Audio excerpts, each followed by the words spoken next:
요나서 2장 4절과 5절 말씀입니다. 하나님의 말씀 요나서 2장 4절과 5절 말씀입니다. 제가 먼저 봉독을 해드리겠습니다. 내가 말하기를 내가 주의 목전에서 쫓겨났을지라도 다시 주의 성전을 바라보겠다 하였나이다.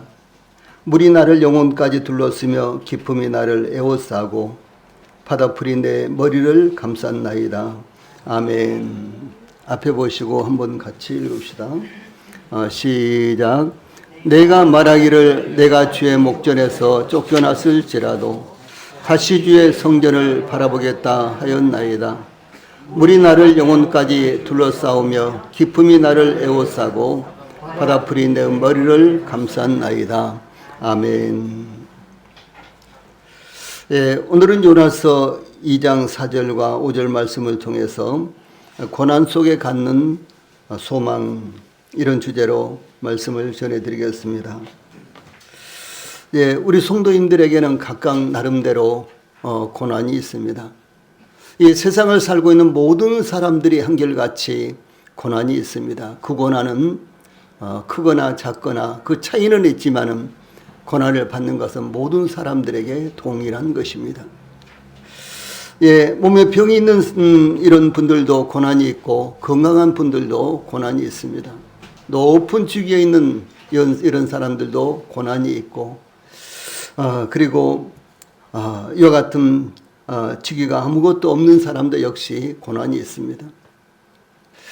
미국의 대통령 하면은 얼마나 대단한 위치에 있습니까? 그런데 오바마 대통령의 경우는요, 오바마 대통령이 소위 8년 동안 대통령 직위에 있다가 그 다음에 퇴임할 때 보니까요, 대통령에 당선될 때와 대통령직에서 퇴임할 때 그 차이가 당선될 때는 한 젊은이 같이 보이는데 퇴임할 때는 할아버지가 완전히 되어가지고 이렇게 퇴임하는 그런 모습을 볼 수가 있더라고요. 참 얼마나 고통스럽고 고민이 많고 그리고 수도 없이 많은 근심과 걱정이 사라질 날이 없어서 오히려 그분이 대통령 직위에 있었던 것이 그의 육신적으로는 훨씬 이 고난의 시간이었구나, 이런 생각을 할 수가 있었습니다.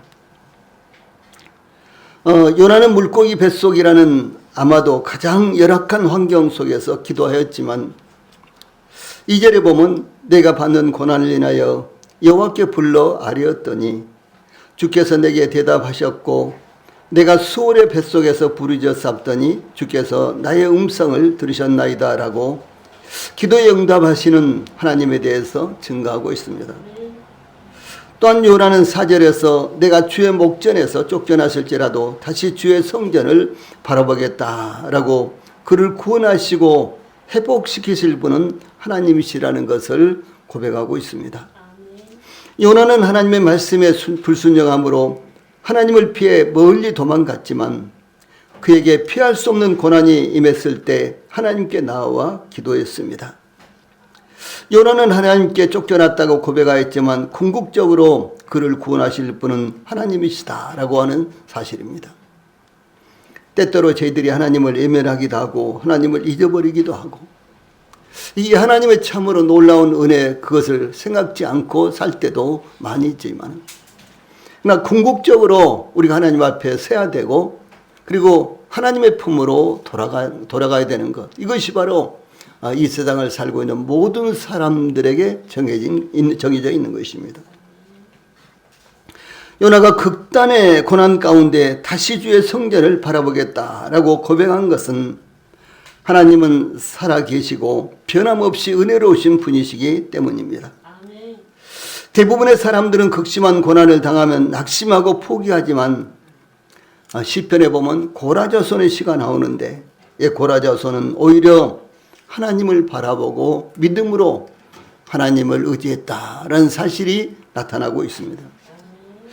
여기 앞에 있는 이제 파란 칸에 있는 말씀 같이 읽어봅시다. 시작. 내 영혼이 하나님 곧 생존하시는 하나님을 갈망하나니 내가 어느 때에 나가서 하나님 앞에 배울고 사람들이 종일 나더러 하는 말이 내 하나님이 어디 있느냐 하니 내 눈물이 주야로 내 음식이 되었도다.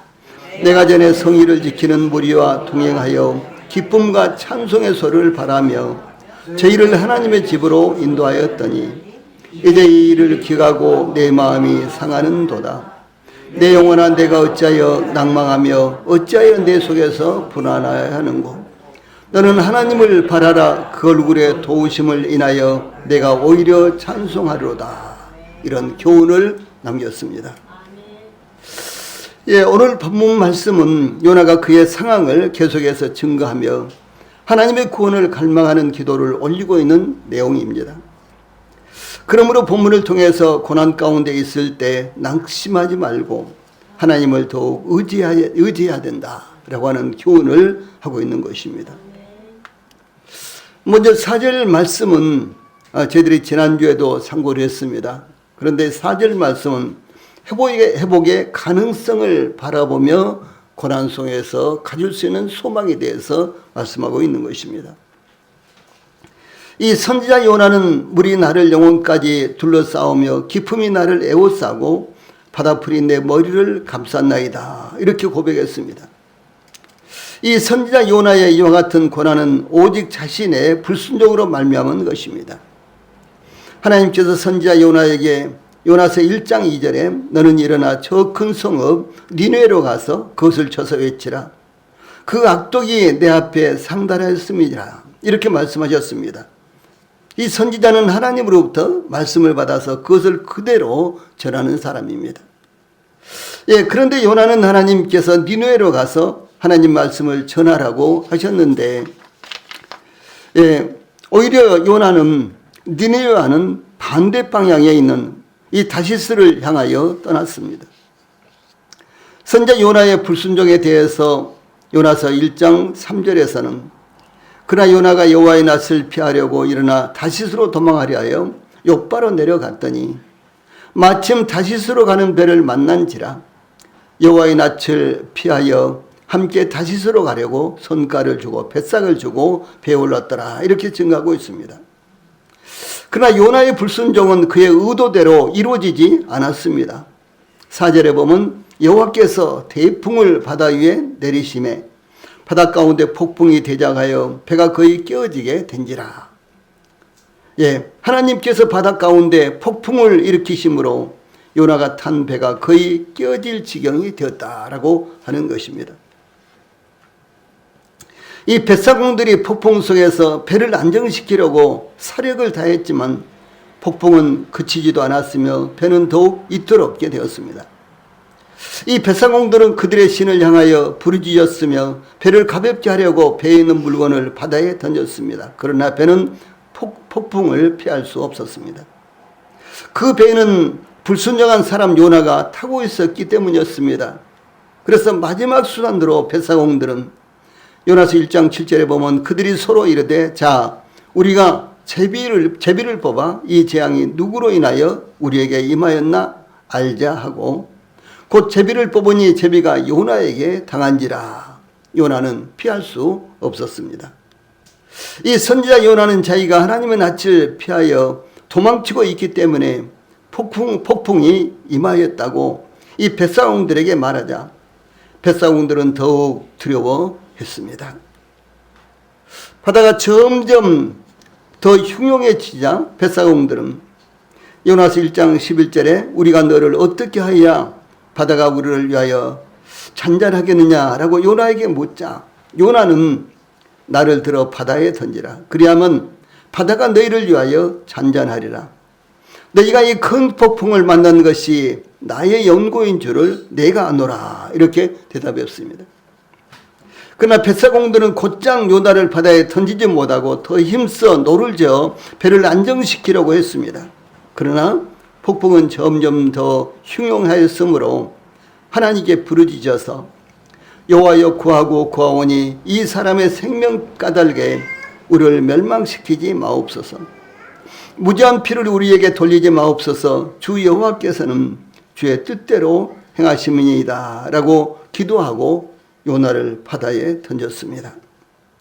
그러자 바다에 뛰노는 폭풍이 곧 그쳤습니다. 이 선자 요나가 폭풍이 휘몰아치는 바다에 던져져 죽을 수밖에 없는 상황에서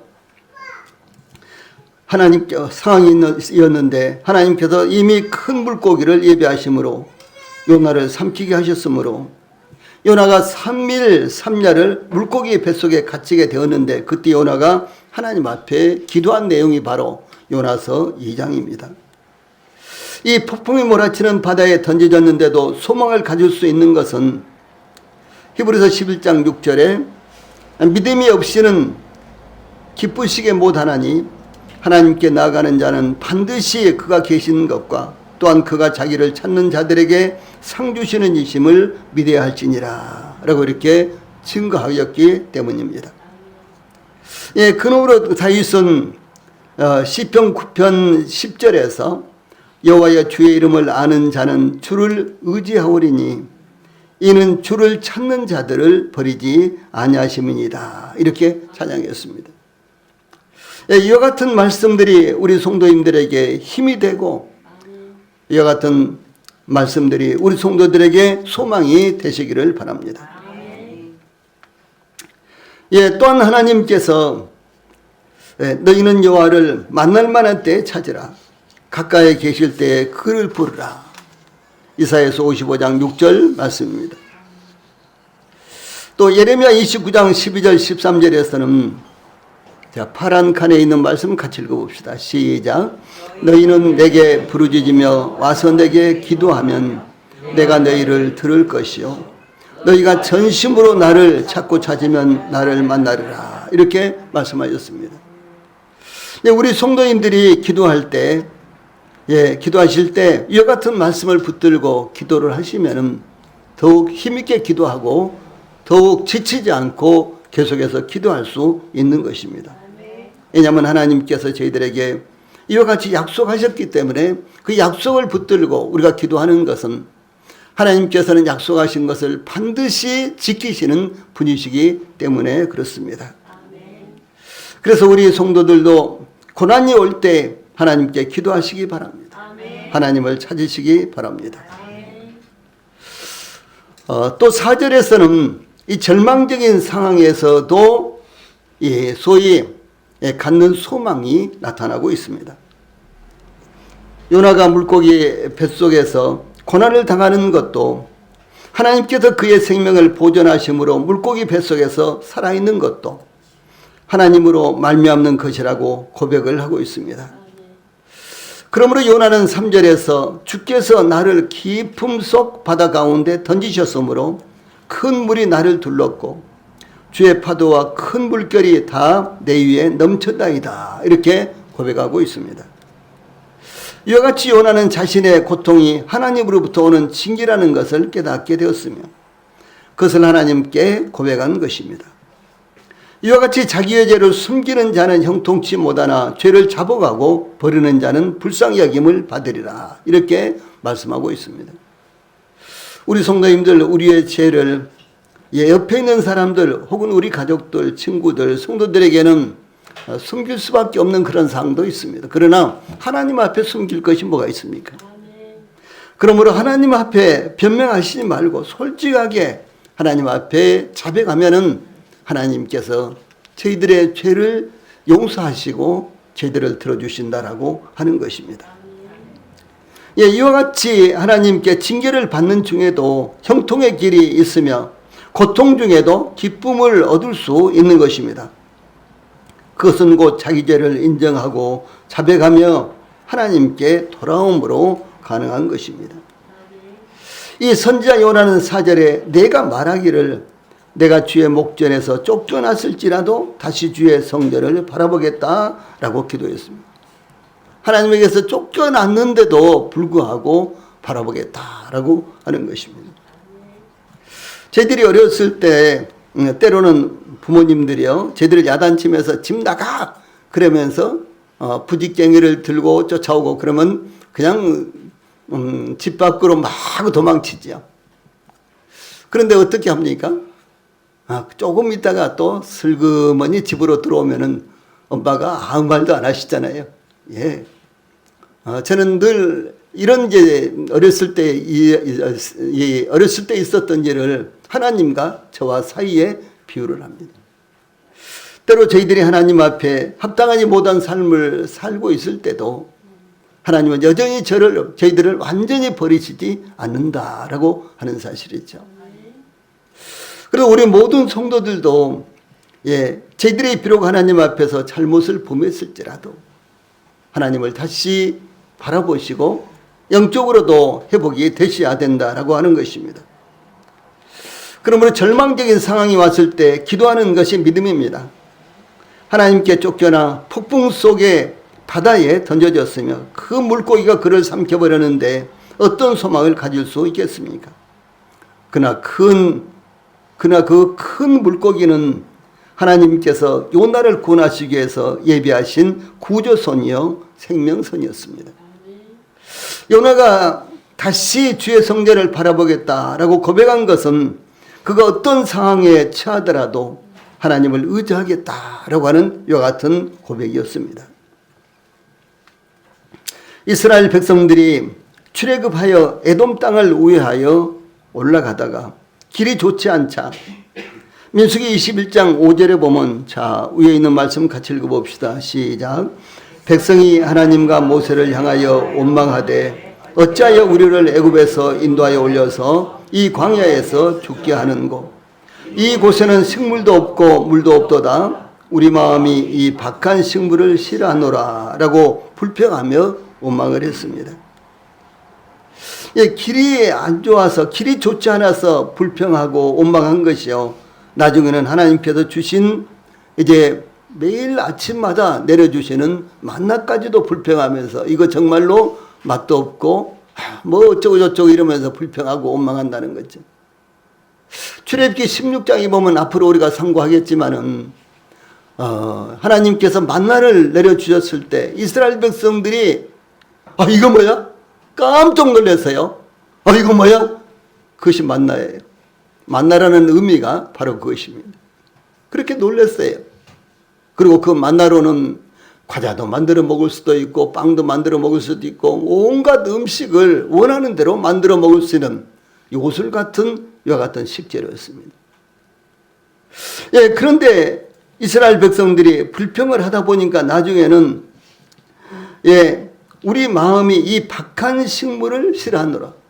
이 만나에 대해서 이렇게 불평하고 잘못 평가하는 것입니다.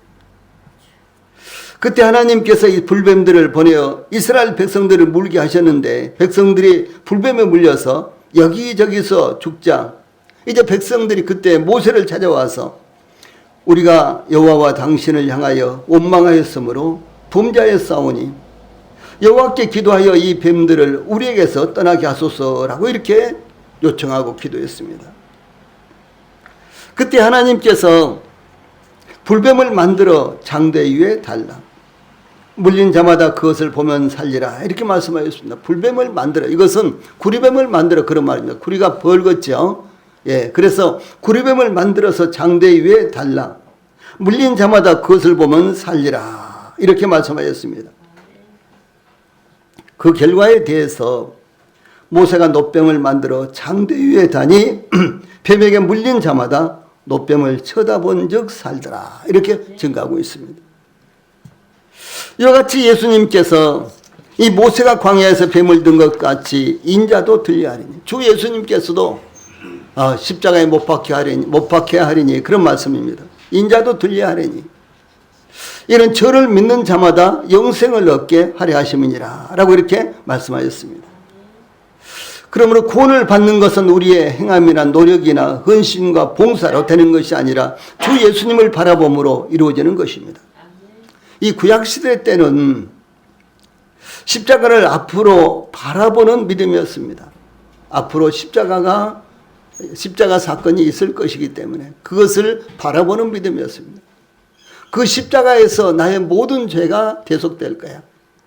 그러면서 염소와 송아지의 피로서 속죄제사를 드리면서도 바로 이것은 상징이요. 이것은 모형이요. 참된 것은 예수님의 십자가, 하나님의 아들의 십자가. 이렇게 생각을 하면서 그것을 바라보면서 구원을 받았습니다. 그런데 이제 신약시대 때 예수님께서 십자가에 못 박혀 죽으신 이유가 이제 신약시대죠. 저희들은 이 신약시대에 살고 있습니다. 그런데 신약시대에는 이미 예수님의 십자가가 이루어졌기 때문에 이미 성취된 십자가의 구속을 바라보는 것입니다. 선지자 요나가 다시 주의 성전을 바라보겠나이다. 이렇게 이제 고백한 것은 그리스도를 바라보는 것으로 구속이 다 이루어진 십자가를 바라보는 것입니다. 이스라엘 백성들이 애굽에서 해방되어 광야에 나오자 하나님께서 낮에는 구름 기둥을 밤에는 불 기둥으로 이스라엘을 인도하셨습니다. 이스라엘은 가나안 땅으로 올라가는 길을 알지 못했으며 어느 길로 올라가야만 안전한지 그것도 알 수 없었고 어디에 물이 있는지 또한 어디에 휴식처가 있는지 알지 못했습니다. 그러므로 이스라엘에게 제일 안전한 길은 낮에는 구름 기둥을 따라가고 밤에는 불 기둥을 따라가는 것이었습니다. 이스라엘에 인도했던 구름 기둥과 불 기둥은 성령님과 하나님의 말씀을 의미합니다. 그러므로 우리가 성령님의 인도하심과 하나님의 말씀을 따라가면 우리의 인생이 순탄하며 안전한 것이다 라고 하는 사실을 저희들에게 가르치고 있습니다. 세 번째로 5절 말씀은 이 고난의 고백을 통해서 우리가 소망을 갖게 된다라고 하는 사실입니다. 선지자 요나가 5절에서 물이 나를 영혼까지 둘러싸으며 기품이 나를 에워싸고 바다풀이 내 머리를 감쌌나이다. 이렇게 고백한 것은 이 요나의 상황이 얼마나 절박하고 절망적이었는가를 토로한 것이었습니다. 요나의 고백에서 요나를 고통스럽게 하고 있는 것은 물과 기품과 바다풀이었다라고 하는 사실입니다. 이 세 가지를 저희들이 좀 더 자세하게 각각 살펴보도록 하겠습니다. 첫째, 물입니다. 그래서 5절에 물이 나를 영혼까지 둘러싸우며 이렇게 고백하고 있습니다. 이 선지자 요나가 물이 그의 영혼까지 둘렀다고 하는 것은 그의 육체는 물론 영혼까지도 절망적인 상황에 처했다는 것을 의미합니다. 폭풍이 휘몰아치는 바다에 던져지는 것은 절망적인 것입니다. 물고기 뱃속에 있는 것은 더욱 절망적인 것입니다. 그러므로 요나가 물이 나를 영혼까지 둘러싸우며라고 고백한 것은 더 이상 기대할 것이 없는 절망적인 상황을 고백한 것입니다. 이제 육체적으로는 물론 이제 정신적으로도 지쳤어. 뭐 이런 말을 듣잖아요. 바로 이제 그런 상황입니다. 이 성경에서 물은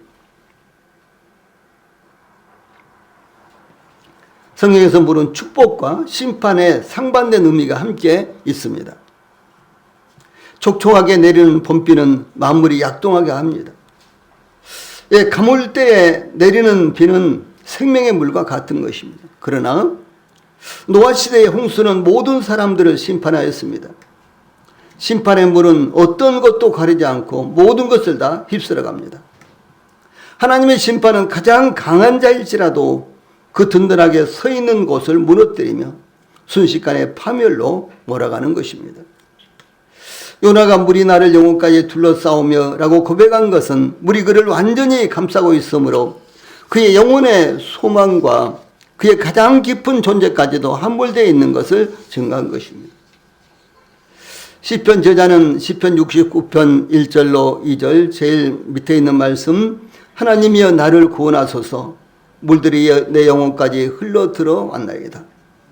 내가 설 곳이 없는 것 깊은 수렁에 빠지며 깊은 물에 들어가니 큰 물이 내게 넘치나이다. 이렇게 환난의 물, 고난의 물을 증가하고 있습니다.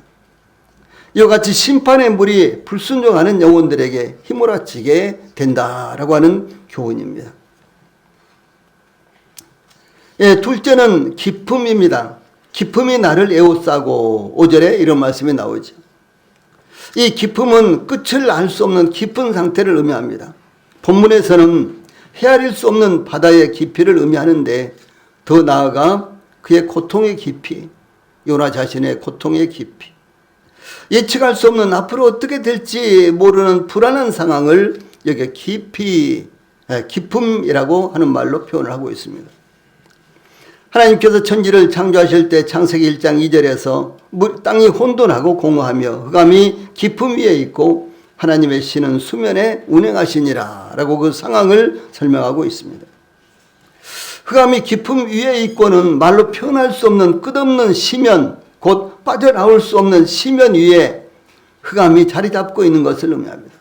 깊은 심연, 그 위에 깜깜한 것, 이거 얼마나 어마무시하고 예측할 수 없고 그런 것입니까?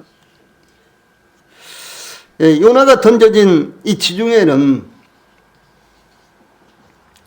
수심이 평균 1500m입니다. 가장 깊은 곳은 5109m로 알려져 있습니다. 요나가 던져졌던 이 바다, 이 폭풍이 몰아치는 바다, 그 바다에 던져졌는데 가장 깊은 곳은 5000m가 더 되는 거예요. 아주 심연이었습니다. 그래서 아프리카와 중동의 불법 난민이 유럽을 향하여 가다가 가장 많은 사고를 당하고 있는 바다이기도 합니다. 때로는 아주 허름하고도 그야말로 바다에서 이제 운행할 수 없는 그런 선박인데도 불구하고 아프리카를 중동을 탈출하려고 난민들이 300명, 500명 탔다가 그 지중해에서 다 죽고 마는 이런 일들이 수도 없이 많았습니다.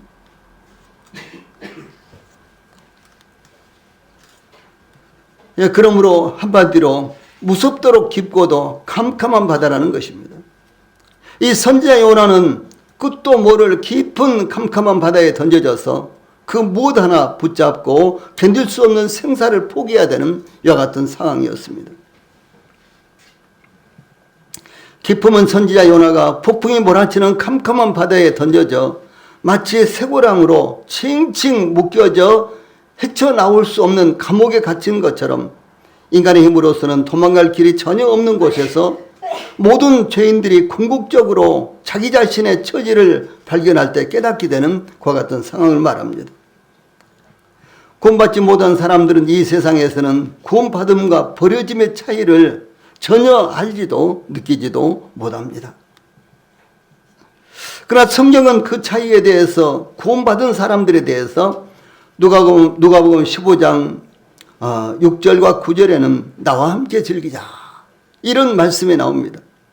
이 완전한 미래를 보장하고 하나님과 함께 즐기는 이와 같은 영원한 시간을 갖게 되는 것을 말합니다. 그런가 하면 구원받지 못한 사람들에 대해서는 마태복음 22장 13절 등등의 여러 가지로 표현이 되어 있는데 그 수족을 결박하여 바깥 어둠에 내어 던지라. 거기서 슬피 울며 이를 갈미 있으리라. 이렇게 증가하고 있습니다. 수족을 결박하여는요, 거기서 절대로 나올 수 없다는 사실을 이렇게 표현하고 있는 것입니다. 기품은 또한 벗어날 수 없는 극심한 공포, 견딜 수 없는 고통, 이 가슴을 치며 후회해도 해결되지 않는 후회가 따르는 것을 말합니다. 기품의 지독한 어두움은 그 영혼까지도 사로잡아 끌고 가는 것입니다. 이런 상황을 고백한 선지자 요나는 다른 사람들에게 전파해야 될 것을 그 스스로 겪으면서 자책하고 있는데 그것은 바로 그의 불순종 때문에 온 것입니다. 셋째, 바다풀입니다. 이 바다풀이 내 머리를 감쌌나이다. 5절 마지막 부분에 이런 말씀이 나옵니다. 이 선지자 요나는 물이 나를 영혼까지 둘러싸으며 기품이 나를 에워싸고 바다풀이 내 머리를 감쌌나이다. 이렇게 고백하고 있습니다. 요나가 바다에 던져지자마자 갖가지 바다풀이 요나에게 달라붙어 성가시고 불쾌하게 만들었을 겁니다. 또한 물고기가 요다를 삼켰을 때 물고기 뱃속에 있는 냄새나고 끈적끈적하고 온갖 더러운 것들과 찌꺼기들이 요나에게 달라붙었을 것입니다. 이와 같이 주님을 떠나면 참 중요한 말씀입니다. 이 주님을 떠나면 세상에 온갖 더럽고 불쾌한 것들이 달라붙지만 그것을 모르고 살아가는 것입니다. 그것을 쾌락이라고 즐거움이라고 생각하고 살아가는 거예요. 그 세상에서 달라붙은 것들은 자기를 죽이는 것이며 소망을 끊어버리는 것들입니다. 그러므로 사도 요한은 이 세상이나 세상에 있는 것들을 사랑치 말라. 누구든지 세상을 사랑하면 아버지의 사랑이 그 속에 있지 아니하니 이렇게 증가하고 있습니다. 이 세상을 사랑하면 틀림없이 세상에 있는 것들이 달라붙는 것입니다. 그런데 그것은 자기를 행복하게 해주는 것이 아니라 자기를 파멸에 빠뜨리게 된다라고 하는 사실입니다. 하나님을 떠난 사람들은 그 스스로 원하는 곳에서 즐길 수 있을 것으로 생각합니다. 그러나 선자 요나는 하나님을 떠났죠. 예, 하나님께 불순종했죠. 그런데 요나의 고백은요, 물이 나를 영혼까지 둘러싸우며 기품이 나를 에워싸고 바다풀이 내 머리를 감쌌나이다 이렇게 고백했습니다. 이 요나의 고백의 특징은 무엇입니까? 요나는 이미 3절에서 주께서 나를 깊음 속 바다 가운데 던지셨으므로 큰 물이 나를 둘렀고 주의 파도와 큰 물결이 다 내 위에 넘쳤나이다라고 고백했습니다. 여기 요나의 고백의 특징은 무엇입니까? 여기에요, 요나가 자신을 주격이나 소유격으로 이제 표현한 것이 아니라 목적격인 나를 이와 같은 말로요 2번이나 표현을 하고 있다라고 하는 것입니다.